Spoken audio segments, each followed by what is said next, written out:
Today is Tuesday, February 4th, 2025. This is Sarah Franklin interviewing Joe Martino for the Theodore Corbett Institute for Running History Research's Roadrunners Club New York Association Oral History Project. Joe, thanks for taking some time to speak with me today. To start, could you introduce yourself and just provide some biographical info, like your birthday, your birthplace, family members, and where you grew up? Sure. My name's Joe Martino. I grew up in Western Massachusetts in a little small town just south of Vermont. And when I was about 14 years old, I started running.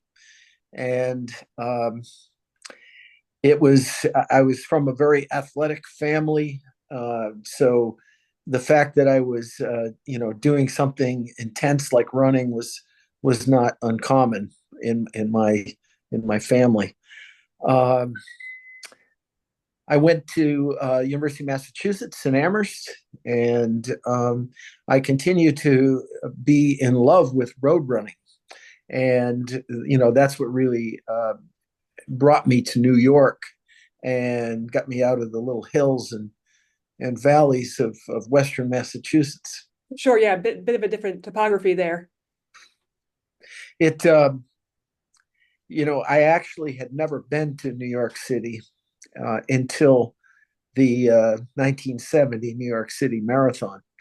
Um, no idea about anything to do with New York, and it's interesting because I went to New York with a friend of mine, my best friend, who had never been to New York either, and I was 18, he was 16, and I remember he was still training for cross country, and the coach told him on the weekend, "Don't do anything strenuous this weekend, and take it easy. I'll see you Monday." Well, I was a bad influence, I guess, because I brought him to New York City, and he ran the New York City Marathon. I think he was the second youngest finisher, actually, but we both helped each other navigate to where we needed to be, etc. And I always get a kick out of this story because Rick turned into very much a New Yorker, and was a very famous on Wall Street for about 22 or 23 years. And I just find that just amusing because we had no idea we didn't even know where Central Park was. So Yeah, it's quite the intro to the big city to go there and run a race. So can you just backtracking a little? You had been running for 4 or 5 years before you entered that New York City Marathon. You ran your first race at age 14. Can you talk a little bit about that and then your progression through high school? sure, I was a high school, excuse me, I was a middle school football player, and I spent a lot of time sitting on the bench. And um, the the phys ed teacher that we had, his name was Stan Benjamin, and Stan had been a major league baseball player and a major league scout. And he came up to me one day and he says, "Have you ever thought about cross country?" And quite honestly, I didn't really know too much about it, but um, I did begin to run, and he set me up with a couple of people to run with. And I fell in love with running, and I actually ran my first race. I was 14. It was an 8 mile race, two 4 mile loops, and I almost killed myself. it Yeah. was I was certainly not ready, but that was kind of the start of things. And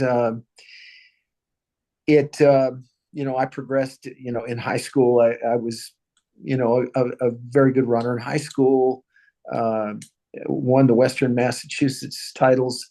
I think 5 titles I won in my 3 years of high school, at Greenfield High School. So, and I got caught up in the marathon thing when I was 18. I just thought it was kind of a neat thing to do. There weren't a lot of people doing it, and I kind of got a kick out of the reaction of people when they heard that I was going to run 26 miles. And, are you crazy? What's wrong with you? Why are you Don't going to mind do going down to New York to do it where you've never been before. that? So, the New York, the whole thing about New York, I guess it was just a series of happenings that, were beyond my control. I'm sure glad we got on the bus. We took a regional bus. We didn't have the money to take a straight shot bus to New York. So we pooled our money and we got a regional bus ticket, 2 bus tickets, and stopped at every single town between Greenfield and New York City. And we checked in at the West Side YMCA, which was the host of the New York City Marathon. Okay. And we actually didn't enter until the morning of the race.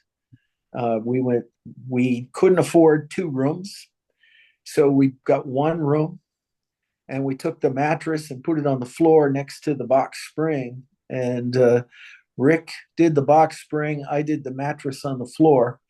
And the next morning we got up, we went down to Howard Johnson's on 7th Avenue and had pancakes. Came back and entered paid our $1 entry fee. And actually, this actually is original entry fee, entry form that I took 2 of them because of my dyslexia. I was afraid I was going to screw up the entry form. So I figured I'll take 2 of them. And I'm glad I did because, it is the original, it's not a copy. But I pull this out sometimes when I'm going around talking about my book. I have a little show and tell, and I show folks a few things like that, and they get a kick out of it. But yeah, it's great that you were able to keep some of the memorabilia, especially being, the first New York City Marathon. That's a big deal. Sarah, I'll tell you. Remember how you knew about the race? Like, it's not like now where you see it on social media or online or whatever. How did you even know that this marathon was I happening? believe we saw it in Runner's World. Okay. There was a little ad, and I believe it said the first New York City Marathon, something. It might have said, I think it said the first New York City Marathon. So in other words, it's probably going to be an annual event. So this sounds like, a fun thing to do, basically. We were kind of adventurous, and off we went. So you eat your pancakes on 7th. You have to get up all the way up to the park. Did you walk? Did you run? Did you take a cab? How did you even get there from where? We walked. We Yeah. walked everywhere. The night before the race, we actually also ate at Howard Johnson's. We had spaghetti, and as we walked back to the park, we decided we would cut through the park to get back to the YMCA. And we were kind of, I'm not going to say held up, we were harassed by a guy who wanted money. And we had never experienced anything like this before. And he told me that, he wanted 50 cents from us. And if he didn't, he was going to kill us. So we got our first workout of the day. We hightailed it over to the West Side Y. And, I'm thinking nobody's going to believe the stories that we're accumulating back at home. But anyway, that's the next morning we entered, and we went to the starting line. It was a little crazy in that, most of the roads were closed, but there were skateboarders, roller skaters, walkers, other joggers. And so it was a little bit confusing. You had to kind of scurry around them as you went around the course. And do you remember like Fred LeBeau or Ted Corbett or anyone who was kind of in charge at the time? What was the administration like? Well, I remember a couple of people. Number one, Fred, because I had read about him somewhere, and that he was, I think they listed him as the co-director of the first New York City Marathon. He says he wasn't, but Vince Chapetta, Hmm. he said he put Fred's name on there to make sure that he was able to get the funds that Fred said were out there. So it's kind of a funny story, but I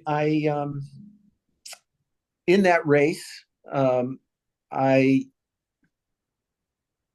didn't know, but I was going to meet a couple of people that become very close to me in the future. One of them was Tom Fleming. Um, Tom was second that day, and depending upon whose story you believe at this point, because Tom's of course passed away, um, he thought he won. he he thought he won and beat Gary Murphy, Mm. and he didn't know anyone who was ahead of him.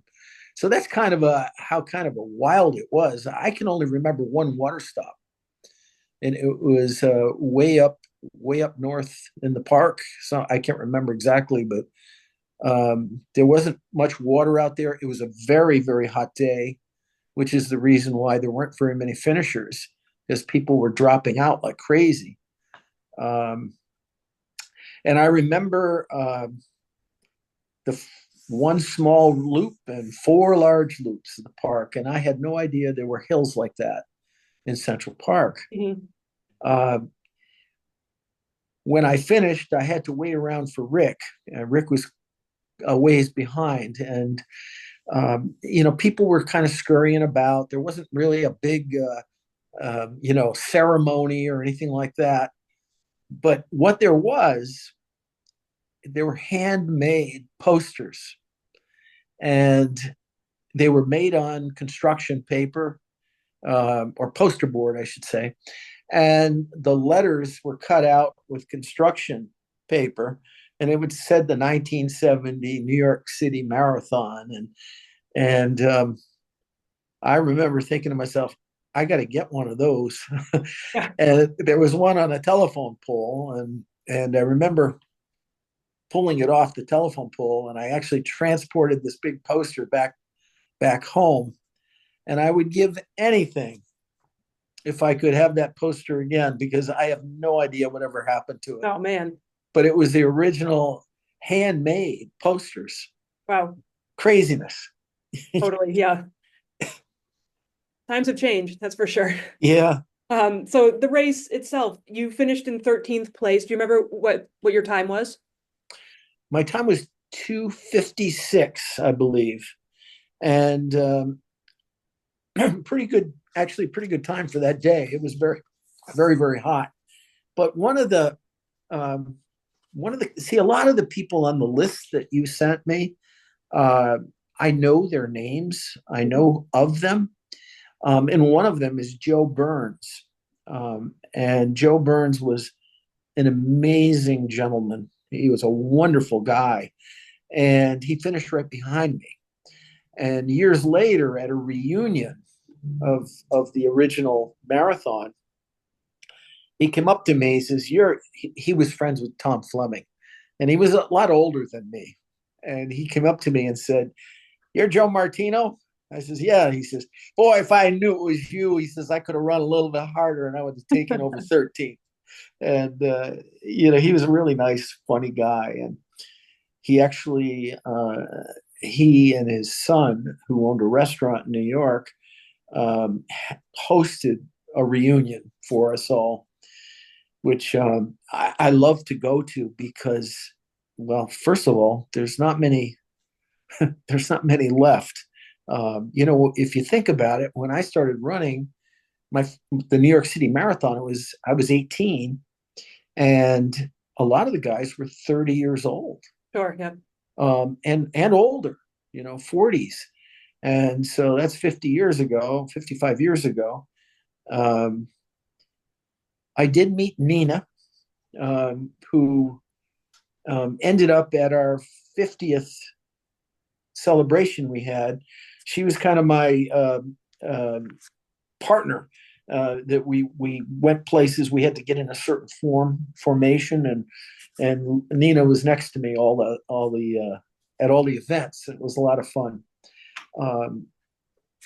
But that kind of I finished. I remember distinctly Rick and I trying to get ourselves down to Port Authority to take the bus home, and we actually had to walk backwards down the stairs Oh down yeah. to Yep. the subway. We were not ready to run a marathon. Now, can you talk a bit about your training? You'd been running cross country and in high school, but that's not necessarily marathon training. Did you come into this feeling like you were ready? Did you, were you like, well, we're just going to see what happens? What was kind of your mindset going in? So I think, back then, one of the mindsets people like me had was not, winning, not breaking records, but actually just finishing marathons. That was kind of the utmost. And then as you became a little better at it, then it became, oh, okay, well, I ran 2:56 last time. Now I'm going to run 2:49 or whatever. So that came later. But and I also learned after a while that the marathon was not my best event. So I knew that because the people that I could beat at 6 miles or 10K or even 5K, they would beat me at the marathon. Mm-hmm. And so I 150 pounds. Bill Rogers was 130 something pounds. So there's these physical limitations that I think I had, and plus I'm an extreme sweater, and that's good at the short distance, keeps you cool, but at the long distance, it could come back to really bite you. Well, never mind on a super hot day like you had in 1970. Yep, yep. I think it was 80, might have been 84 degrees. I'm not sure exactly, but I know it was really, really warm. And the race started around, was it noon? I Yeah, think it was midday, I yeah. think it was noontime. That's when all races started, Yep. back then. So um but I when I wrote my book a couple of years ago, I did a chapter on New York, and as I'm reading it, it's really, it's a good summary of really what happened, but I realize now that I could write so much more. And so I'm trying to write another book, a second, I don't know if it's a good idea or not, but a second edition. Mm-hmm. And there's more stories that I've just not shared, and I think I'd like to do that, and see where it goes.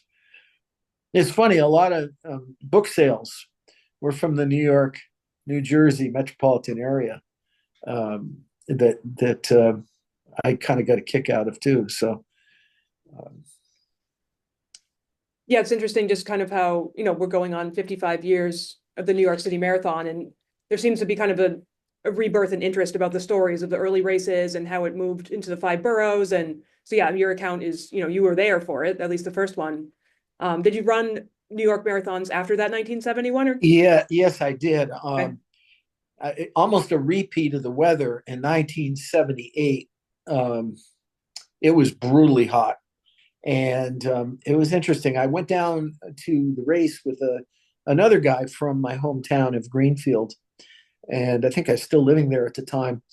And we traveled together, and we started out together on we were running across the Verrazano Bridge together and chatting, and it was hot. And I said, Mike, I don't know how you feel, but I think I'm gonna slow it down a bit and just try to get through this thing today. So anyway, he wished me well, and off he went. And I remember finishing the race, and I was getting a little bit wobbly, and I needed fluids. And you had to, when you finished the race, you had to go all the way down, follow this chute to get into the medical area. and I was hurting so bad that these guys, they actually lifted me up over the fence, and there was guys on the other side who brought me back down and brought me right over to the tent. I laid down. This is an honest to God story. I laid down, got the IV in me, and I look over to my right, and there's Mike laying next to me. So you found each other. How the heck could that happen? You know, it's but there's Mike, and we just, to this day, we get a kick out of it. So I ran that year, and then I ran the 25th anniversary year, but I actually ran with the intention of dropping out at 20. So I just wanted to be part of it. It was 25 years ago. I wanted to get a good hard run in, and it was fun because I didn't have to go any further, and so I was able to go out with some runners that I hadn't usually gone out with before. So it was. But you mentioned about the training. It was hard back then to get information about training. You know, what do you do? When do you do it? How long do you do it for? And I bought everything I could find, all the little booklets that were published. I remember a little yellow book called "Run, Run, Run" by Fred Wilt, and I remember just getting ideas about training and from all these people. And of course, Runner's World had evolved into that name, and I couldn't wait to get these books and magazines. And so I was kind of a student. I became a student of the sport, sort of, I guess you would say. It's kind of interesting. If I'm getting off topic, let me know. But after I published my book, I was asked to come back to my high school, and they wanted to make a big deal about putting the book into the library, which, by the way, I'm not sure if I've ever been in the library before. Minor detail. I was a terrible student. But if you asked me anything about running, I could have told you stats and weather conditions. And so anyway, when that was done, I went and spoke to the cross country team. And while I'm speaking to them, I'm realizing something. These kids don't have any clue what I'm talking about. They just didn't know. I mean, they didn't know who Bill Rogers was. They didn't know about the New York City Marathon. They just didn't know stuff. And, I felt terrible. I said, this should be part of their coaching that they receive. They need to learn a little bit about the history of the sport. And so I've gone up there several times to speak to them, and they probably think, oh, here he comes again, but I think it's important for these kids to understand, so a month after New York City in 1970 was the Atlantic City Marathon. And the Atlantic City Marathon was I think it was the national AAU championship. And I traveled down there with a friend of mine. His name was Ed Walkwitz. And Ed had finished 21st in the Boston Marathon as a big breakthrough. And he took like 10 minutes off his time. And he was at Springfield College. And so he would come up and train with me in Greenfield. And Ed had a real shot at winning the AAU championship. So we loaded into his Volkswagen and we drove to New York, or through New York to New Jersey. And while we were in New Jersey, we were trying to think, well, where are we going to stay tonight? We didn't make plans very well back then. And he said, I know this guy. He was my roommate at the Olympic training camp. His name's Tom Fleming. and he lives in Bloomfield. So we actually went to Bloomfield, and Ed called up Tom and said, "Hey, Tom, remember you said we could stay at your house?" And so over to Tom's house we went, and Mrs. Fleming put two of us up in Tom's sister's room. They shipped her somewhere else, and Ed stayed in the house also. And from that moment on, Tom and I became really good friends for the next 50 plus years, almost 50 years. And I learned a lot about training from Tom because he was a notorious trainer. And then one weekend, Tom came up to, I was living in Natick, right along the marathon route in Boston. And Tom said, I'm coming up for the weekend. He says, let's get together. So I said, well, why don't you stay at our house? And so he came and stayed at our house. And it was a Saturday afternoon. He says, tomorrow morning, I'm going out to Bill Rogers. I'm going out to Bill's house for a long run. Do you want to come? I says, do I want to come? Sure, I want to come. Of course. So, out the door we went over to Bill's, and I'm thinking, oh my gosh, this is Bill Rogers, and he's sitting at the table, and he's got the little Boston Globe, and he's got his robe on, and he's got those I forget the name of the kind of glasses they were in, I guess, back then. And I'm thinking, wow, this is Bill Rogers. So off we went on a run. And my run, I went to a certain point with them, and I turned around, went back, got my car, went home. And the very next week, I was out for a run, and I see this guy coming towards me, and it was actually Bill. And he remembered, meeting me that past weekend. And from then on, we became training partners together. I lived in his carriage house in his home. We trained and became great friends. And then Tom and I and Bill would get together. And, it was just an amazing experience hanging around with those two guys. And what time period was this? Was this when Bill was winning Win New York? This was just after that. Okay. It was 1980. It must have been 1984. Okay. Yeah, because Tom Fleming had won New York in 73 and 75, and then he was on the podium in Boston a few times. So it was correct. A little after that, but not too far beyond. Yes. Right. So, we just we kind of struck up a friendship that was it was a great time. Every time we got together, it was there was fun to be had. So, and Tom could say anything to Bill that he wanted, and I would never be disrespectful, but he was being disrespectful in a loving way. Sure, yeah. He would really give Bill a hard time.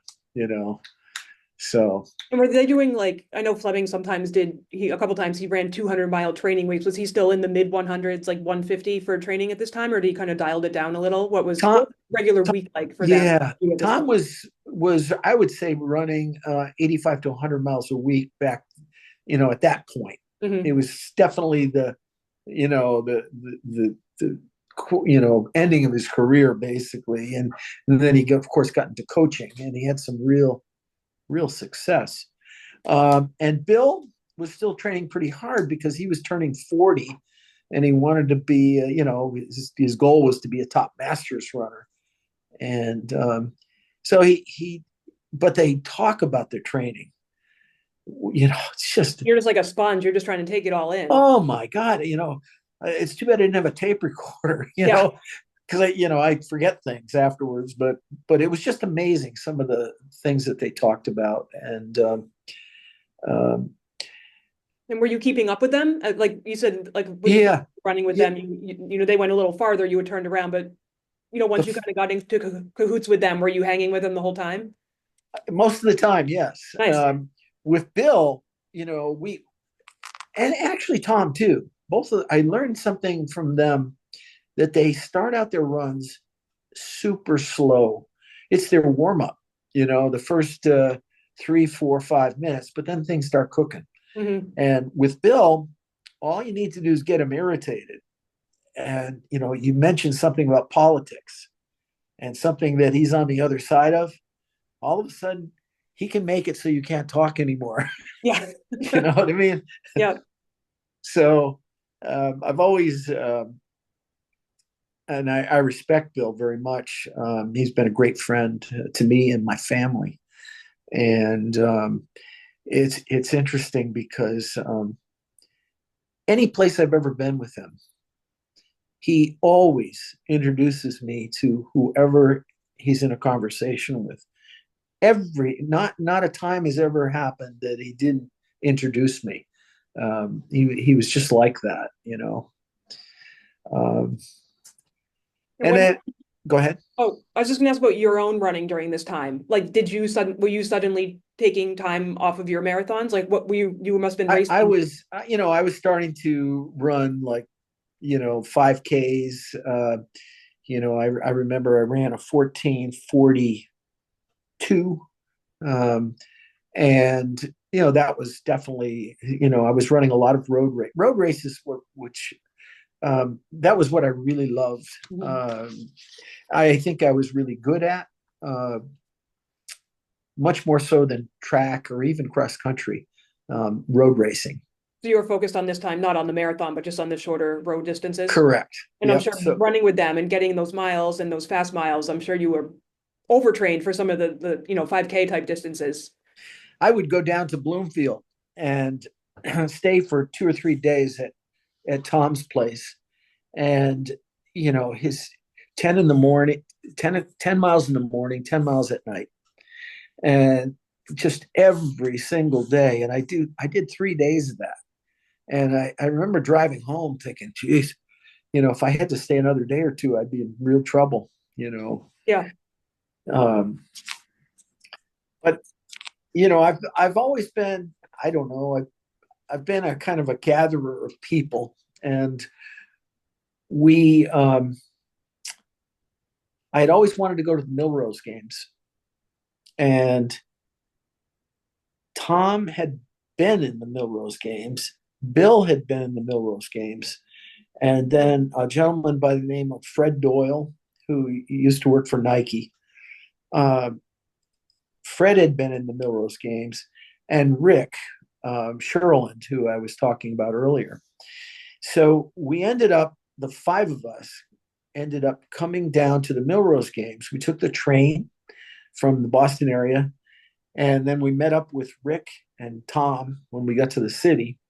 And we did it, I think 5 or 6 years in a row, of just amazing. I remember going to the reception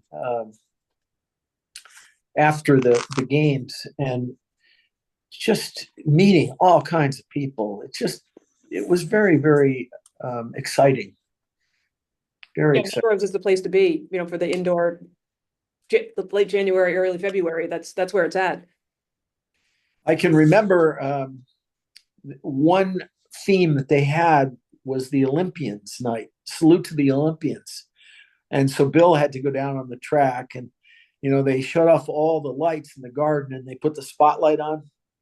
And I can remember sitting with Tom in the stands, and they put the spotlight on, and they said, "A 1976 Olympian, Bill Rogers," and Bill starts walking out. He's like doing what he usually does, and Tom, I remember, yelled down to him, "Rogers, get a job." you know? So Bill knew who that came from. I'm sure. Yeah, he didn't even have to look up. Yep. So you've run 255 races. Is that still Yeah. accurate? Yep. I've given up running. Um, so right now I'm a walker with my little buddy Lulu, and I'm also recovering from I had a little accident and I severed the quadriceps tendon. Oh, my word. I'm sorry. Sounds It terrible. was not good. No. It was not good. Understatement of the year. So I just, just before our phone call, I was at physical therapy. So I'm there for the first month. I was learning how to walk again Wow. with that leg, and literally walking. And so Lulu and I are back to 2 miles a day. And Nice to have good company. yeah, she's great company. I gained 12 pounds uh, during the period of time because I couldn't do anything Sure. Yep. except eat. And Lulu only gained 3 pounds. I don't understand that, Maybe but maybe the ratios are similar though. So how many of the races that you did of those 255 were marathons, would you guess? Or maybe you I know? think I ran 13 or 14 marathons. Okay, so everything else was road, 5K, 10K. Yes, yes. Did you race it all on the track?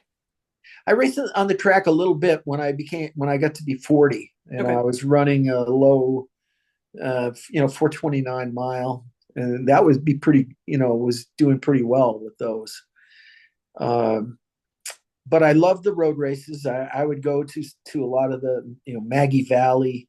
Um, Bill actually brought me to Sao Paulo, Brazil, where I ran in the São Silvestre midnight run, Oh, which is cool. Yeah. it's not at midnight anymore, I hear. Um, and so I ran a lot of interesting races.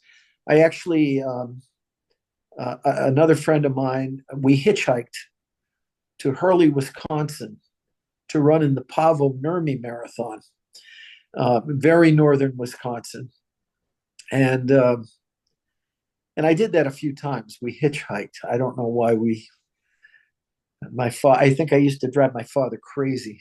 Where are you going? How are you getting there? Well, we're hitchhiking. And you were coming from Western Mass all the way to northern Wisconsin? Yes, Wow, good for you. yes.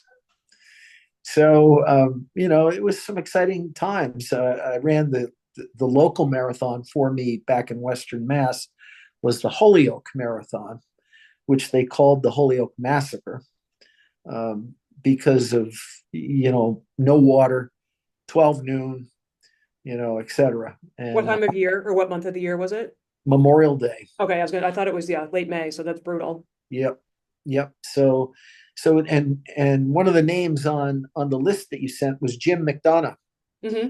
And Jim McDonough was a winner of the Holyoke Marathon. And I was there, again, trying to be like a sponge. And I see Jim McDonough, and he's got the trunk of his car open.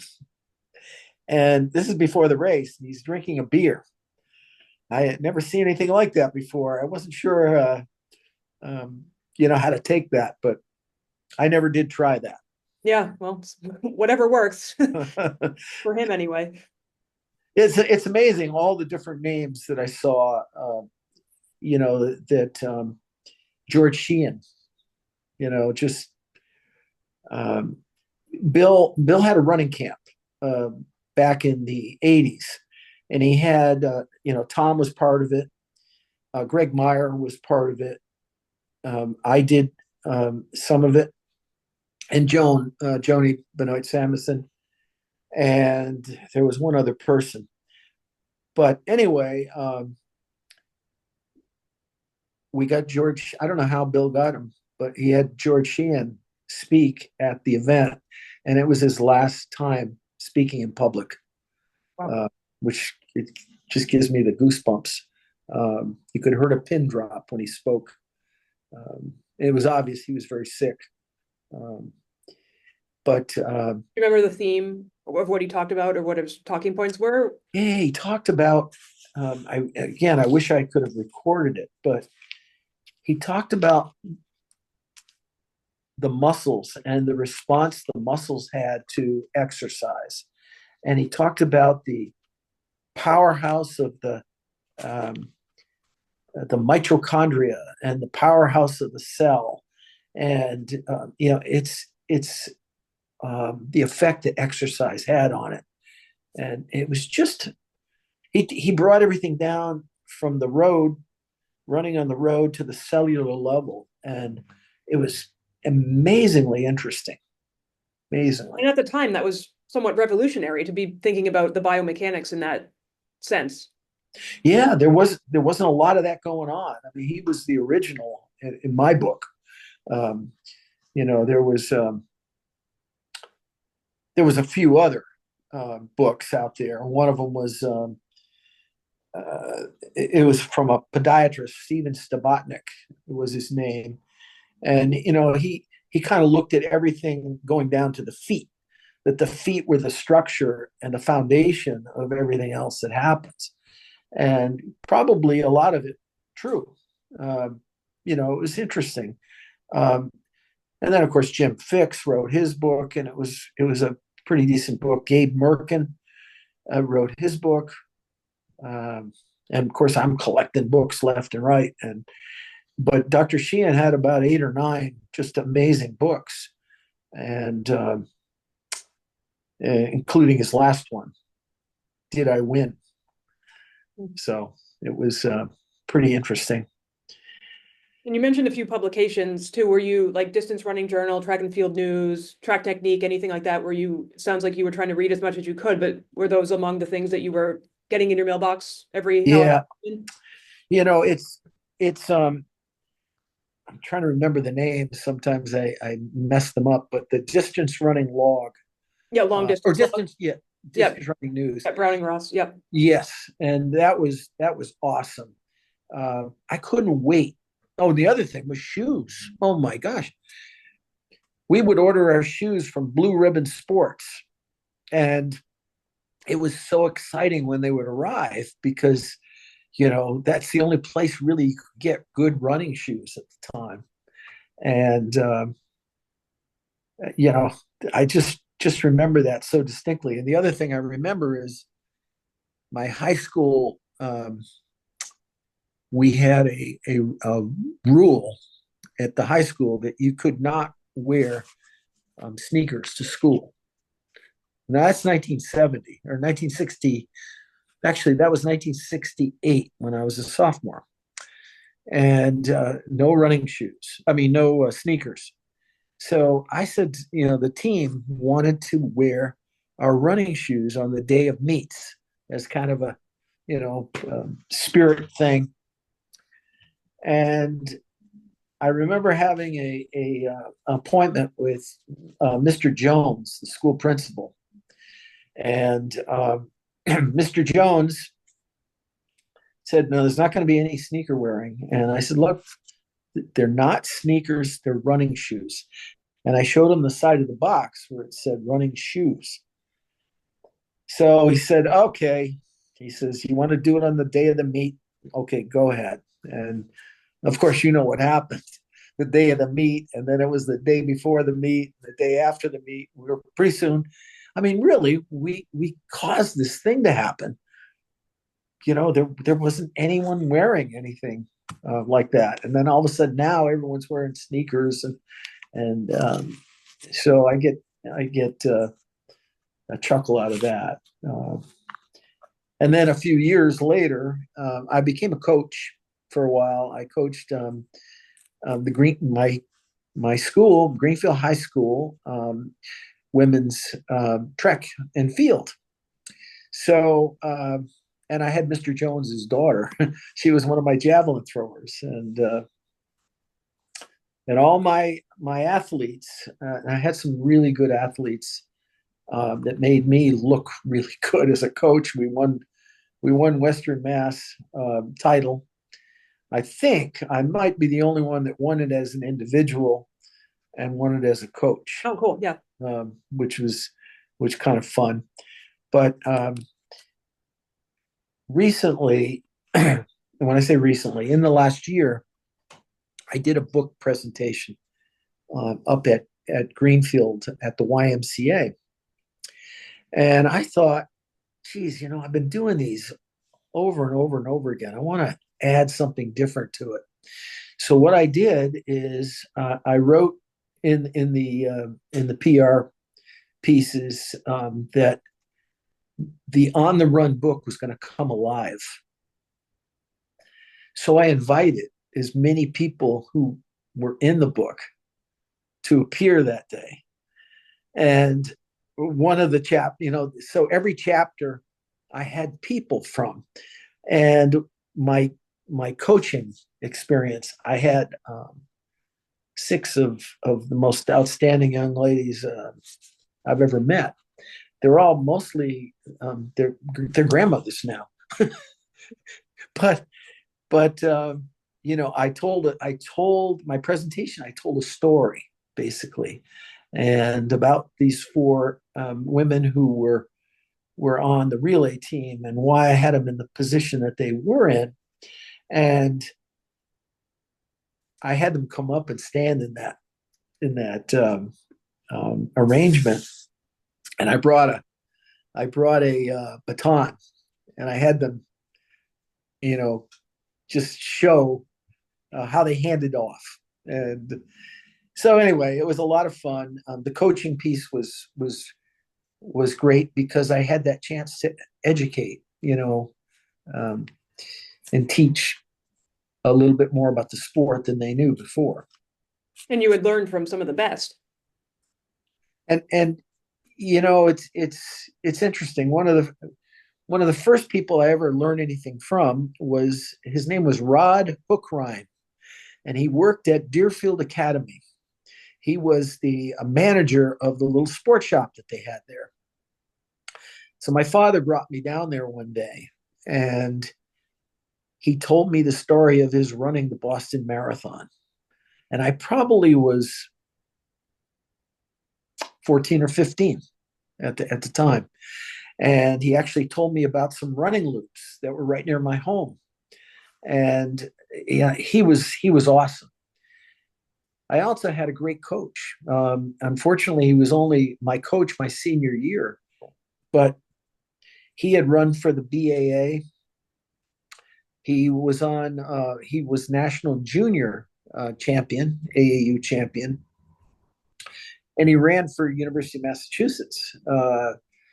And his name was Pete Conway, and Pete actually still alive. He's 93 right now, and he's calling me up to see how I'm doing. He's 93 years old, and he was worried about it's just amazing the people you meet.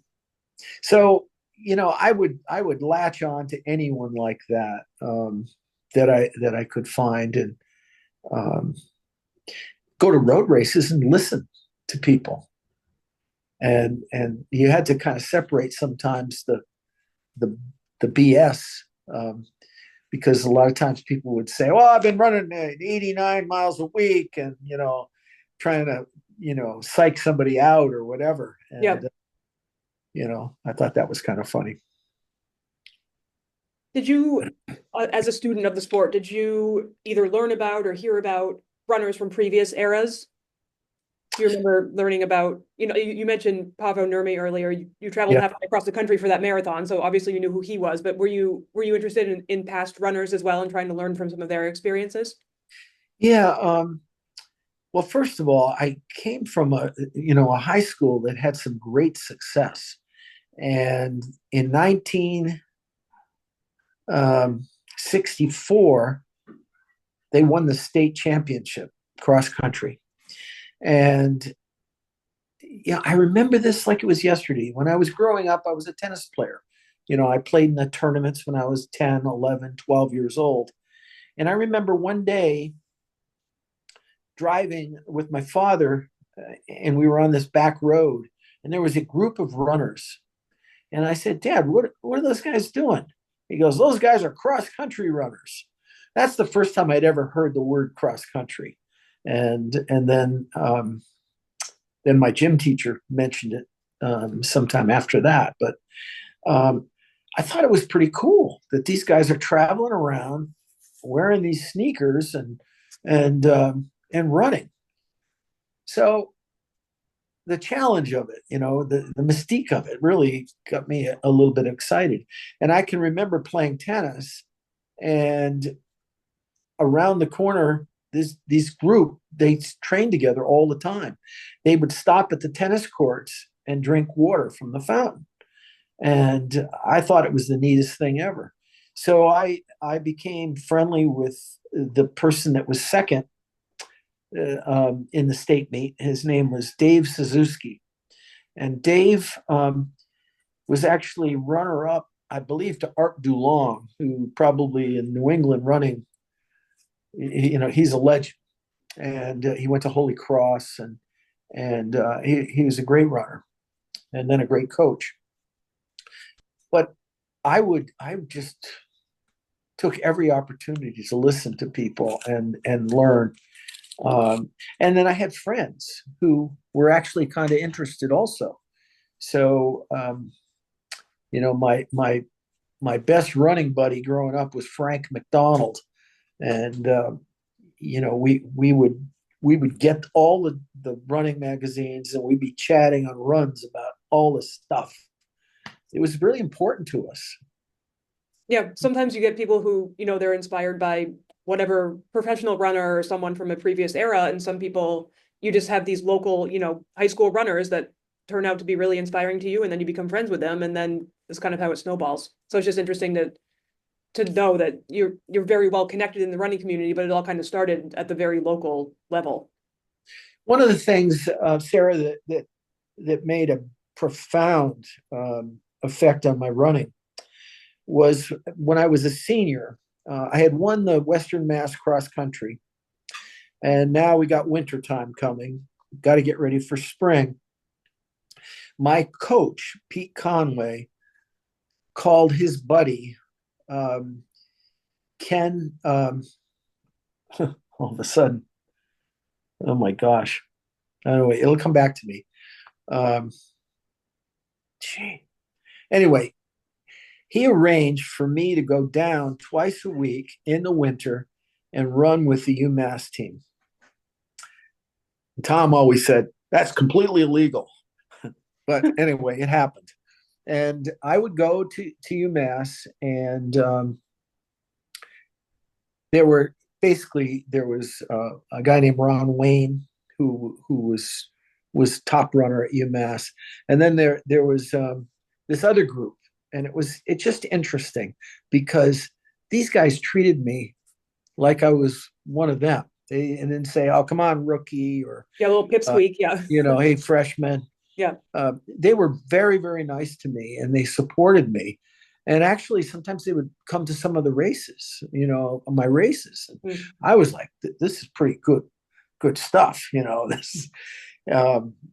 I just will never forget that experience. Did you run with those guys when you ended up going to UMass? Were they still on the team? No, they were long gone. Okay. Most of them were gone. Okay. But it obviously planted that seed for UMass. It was kind of like backdoor recruiting in a sense to get you over there and with the guys. And then a couple of years later, you show up with the uniform on. Yeah, it was just awesome. But I remember there was some characters. I don't know if you know the name Tom Didarian. Mm-hmm. Yeah, he's actually been part of this project. Yep. Oh, has he? Yep. Well, can I tell you I think it's a funny story. Of course. When I was growing up, I lived in a prison. Okay.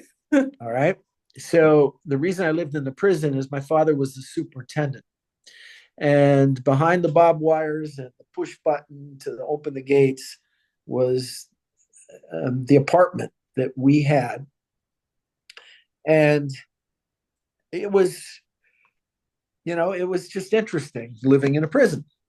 So one evening, my father said to me, he says, "Joe," he says, "the inmates are receiving some entertainment tonight. There's a couple of guys playing guitar and harmonica. And you want to come out and see?" And I said, "Sure." So, I go into this one area, and they lock the gate behind me. And then there's this other area. I'm looking through the bars. And as I'm looking through the bars, I see this guy, he's got a beard, and they're playing music, and everything's wonderful. All of a sudden, the guy turns towards me, and it's Tom Didarian. I says, "Oh my God, that's Tom." And because I had known him from training at UMass and also the road races. Hmm. And, we knew each other pretty well, but he didn't know I lived in the prison. So he's trying to figure out what's Joe doing here, and And you're doing the same with him, I'm sure. exactly. So finally he comes over and he wasn't really sure what to say at first. And I says, "Tom, I live here, my father, I explained the whole thing to him. So still to this day, um, when there's a special occasion or a birthday, I'll write on his Facebook. I'll say, "Tom, never forget the night we spent in jail." And I said, "Geez, maybe I shouldn't be writing that. This is Tom Didarian, the coach of the Boston.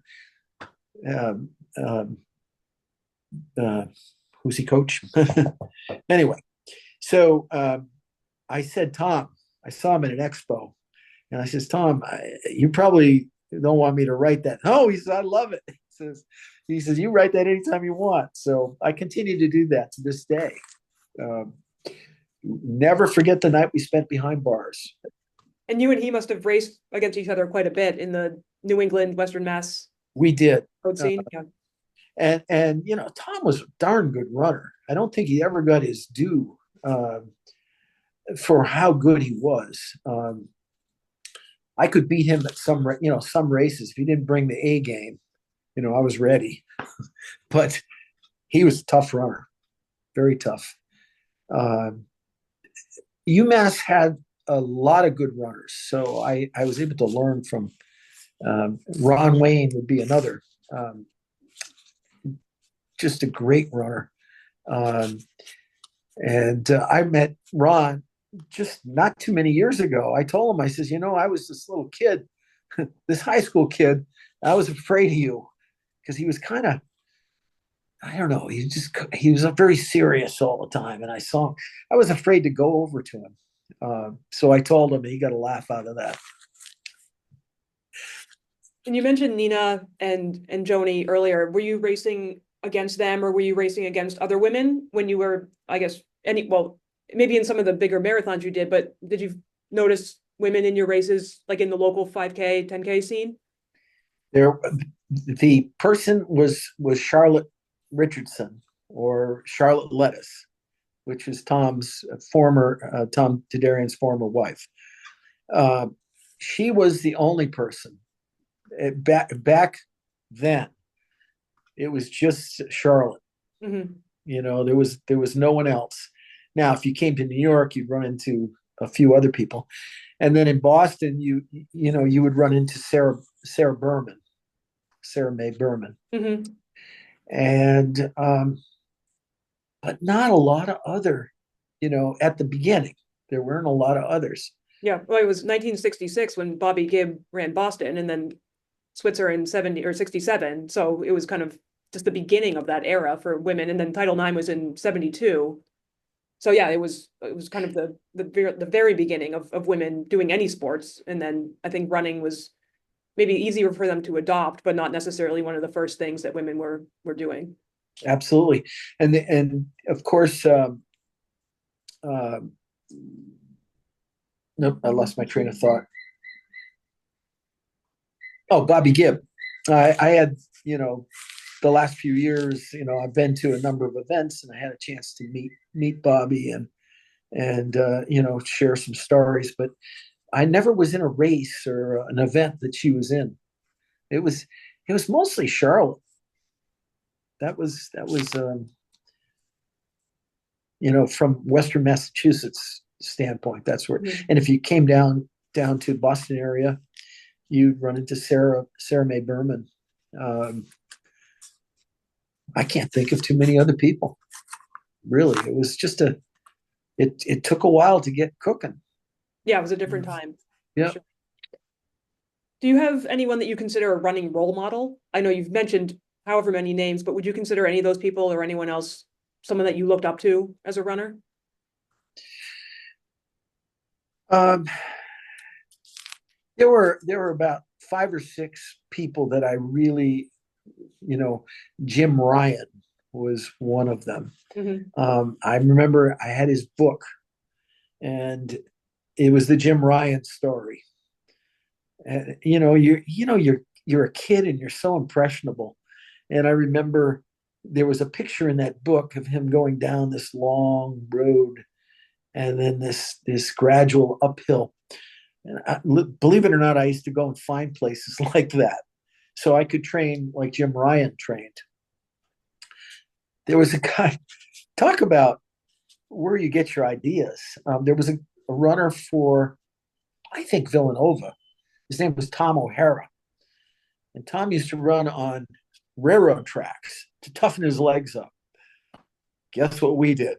We ran on railroad tracks. Man, It was so stupid. it's an You ankle know, sprain waiting to happen. exactly, exactly. Um, Jerry Lindgren was amazing to read about because he was doing things in training that nobody else was doing at the time, running mega miles. He'd go out half the day and run. Uh, uh, there was who was the other person I was just going to mention? Well, Steve Prefontaine.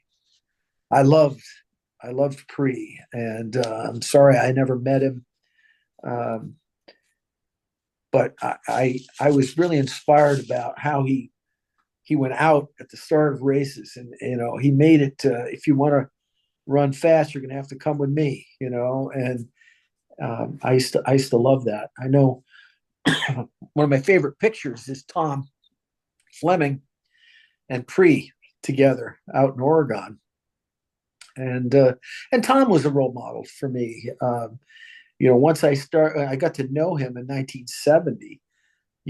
My I had another 20 years of training, so a lot of that stuff I was doing, I would learn from Tom, and he really inspired me. Um, No yeah, reason a friend can also be a role model. It's a good a good relationship exactly, to have. Yeah. exactly, and I just wanted to learn more about the sport and training. It's it was just very hard back then to get the information. Are you still following the sport today, either at a professional level or a local level? It's interesting, Sarah. I had lost it. I had really, and I would get together with Tom and Bill, and I didn't know what they were talking about. You know, a guy named Jeff Benjamin. I don't know if you know Jeff. He's Staten Island guy, and he writes for the Runner's Blog, and I don't know what he's talking about half the time because I just didn't follow it that close. Mm-hmm. I got away from the sport, but when I wrote my book, it just kind of brought me back into the sport, and I did a lot of book events, lots of questions, lots of you know um, just inquiring about the way it was, and it just became. I wanted to make sure that I touched up on this stuff, and I knew what I was talking about, and it's been fun. The book has brought running back into my world, even though I'm not running. So, Sure. Yeah. You can live vicariously through some of these incredible athletes. Do you have any opinions on like the super shoes and all the, the rage with nutrition and electrolytes and all that kind of stuff? um, not particularly. The area that I have real concern about is any of the drug usage, performance enhancing drugs. I know Tom Fleming used to say, this sport has gotten overrun with this stuff. We got to put an end to it. And he said, you don't get a second chance. Tom was very tough like that. There's no second chances. This is, you need to have an even playing field. And I remember Tom and Bill used to, hold up a glass and say, TF. He would call Tom TF, and he said, TF, we never did any of that stuff. He says we were clean, and let's drink to that. And it's a shame. It was 40, however many years ago, and it's still a problem today. Yeah. Yeah. It's when I feel terrible because I see somebody win a race, and that's the first thing I'm thinking about. I wonder if they're a clean athlete. Somehow Tom used to always know about, I don't know where he got his information, but he was very insightful about, he had a good handle on what was going on out there. And he would say, somebody I really don't want to talk about, but who was a runner and then a coach.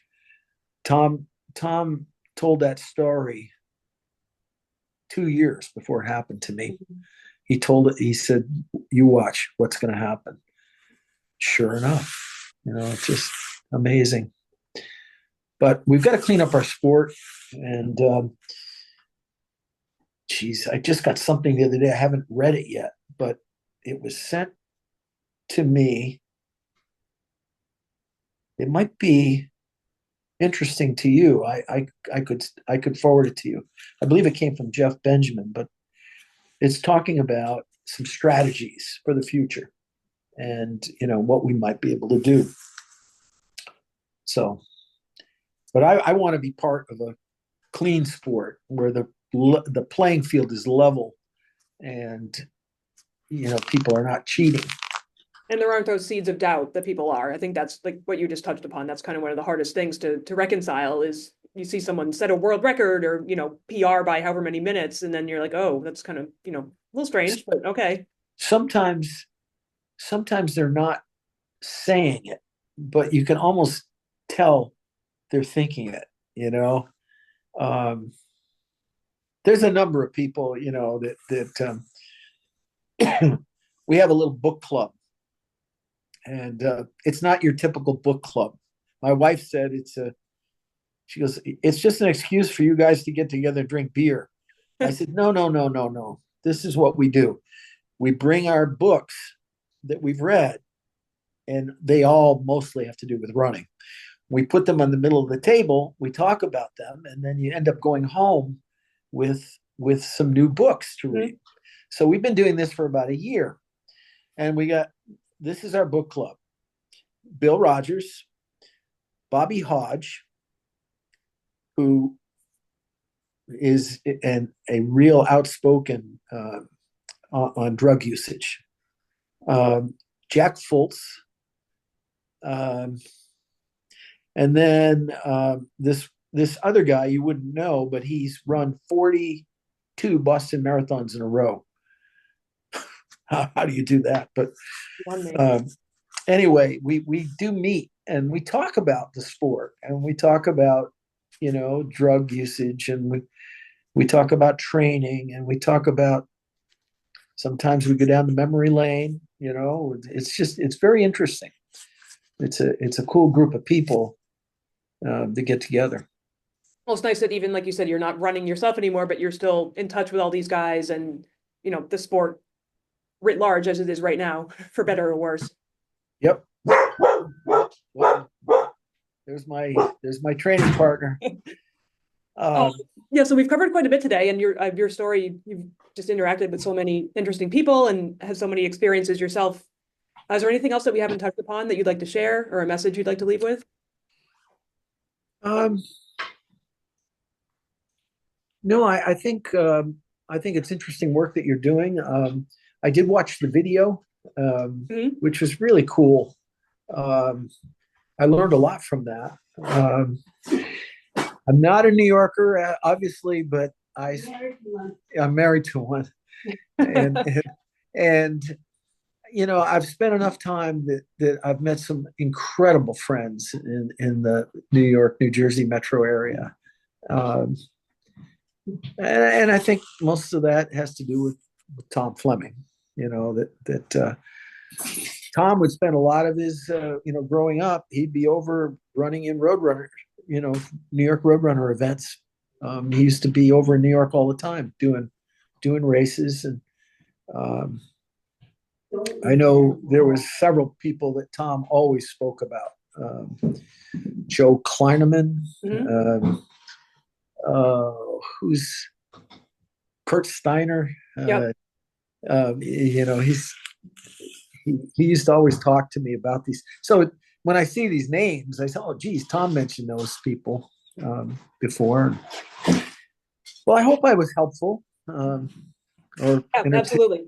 entertaining, whatever. Definitely. If not So, helpful, certainly entertaining. Thank you. uh, well, if there's anything else, feel free to let me know. I will, and I look forward to the second edition of your book. I think that's, Yeah, the more stories we can get out there, the better. And you have chock full of stories. So yep. forward to hearing more from you. I'm going to start the book about going out for a run with Bill Rogers and the day he broke his leg. Oh, there you go. You get Not too many people know that story, but they will soon. you will soon. Thank you, Sarah. I Thank you, Joe. I really appreciate it. appreciate your time and your story. Yeah. Great. Good luck with everything. Thanks so much. Take care. Okay. Bye bye.